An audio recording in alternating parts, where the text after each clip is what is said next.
Good morning, viewers. Back again at SMA Morning News. I, Zidan Ardiansyah, will accompany you in the next few minutes with actual and reliable news. School closures due to COVID-19 pandemic have caused almost insurmountable loss in education among children around the world. UNICEF said more than 616 million students are still affected by full or partial school closures in many countries. In addition to depriving millions of children of the opportunity to acquire basic skills, these districts have affected the mental health of students, placing them at greater risk of abuse and preventing many of them from having access to regular sources of nutrition. UNICEF report learning in loss due to school closure has left up to 70% of 10-year-olds unable to read or understand simple text, up from 53 before the pandemic in low and middle-income countries. The COVID-19 pandemic has also paralyzed teaching and learning activities in educational institutions. At least 1.3 billion schools in the world are closed due to the virus from Wuhan. Our spread wave of school closures will be catastrophic for children. The evidence is clear. Planned nationwide school closures, limited resources for students, teachers, and parents, and the lack of access to distance learning has erased the educational progress of the last decades and made childhood difficult to recognize, said UNICEF Director Henrietta Fore. Fore reveals that in addition to losing learning, children also lost school safety, daily hands-on interaction with friends, access to health care, and often their only nutrition meal of the day. In Indonesia, there are around 646,200 schools closed from PAUD to tertiary education level.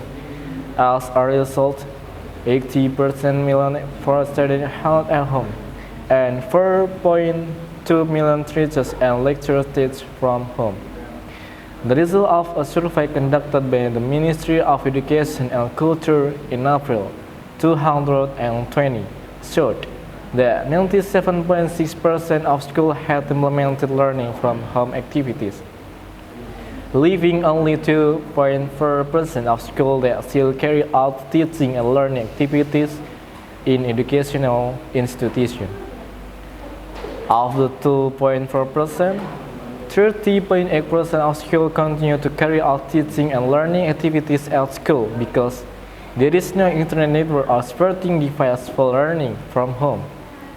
This condition is common in areas with poor internet network quality, even though they are located on the outskirts of the city.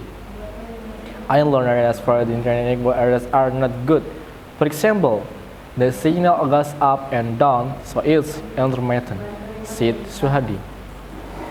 Then as many as 23.1% of schools are in special areas island.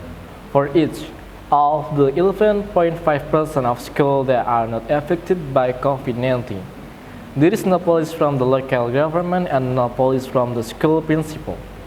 In addition, 7.7% of schools were closed and 3.8% for other reasons. In this edition, Suhadi said that many after effects occurred. For example, parents of students who are forced to become teachers for their children at home. This compulsion can cause stress on parents.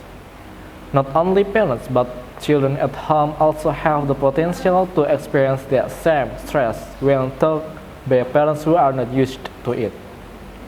Usually, the parents are stressed or the students are stressed because the parents are not teachers and have to be forced to become teachers and then have difficulty in teaching, said Suhadi. And also, supported by data from UNESCO, they not until March 4, 2022 countries had announced temporary school closures to prevent the spread of COVID-19. Previously, only China implemented this policy. UNESCO stated although it was temporary, school closures resulted in reduced teaching time and could have an impact on achievement.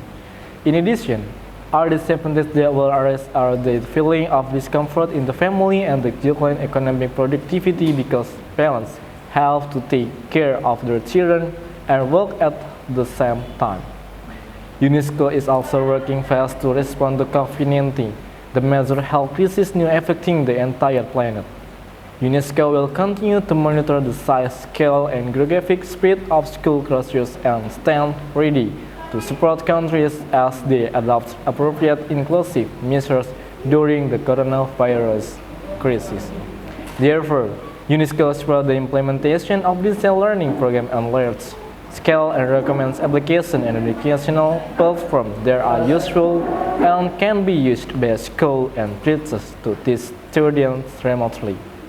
Okay, viewers, the information ended. For your information, I Zidan Ardiansyah and all Super News crew say thank you and see you next time. Bye-bye.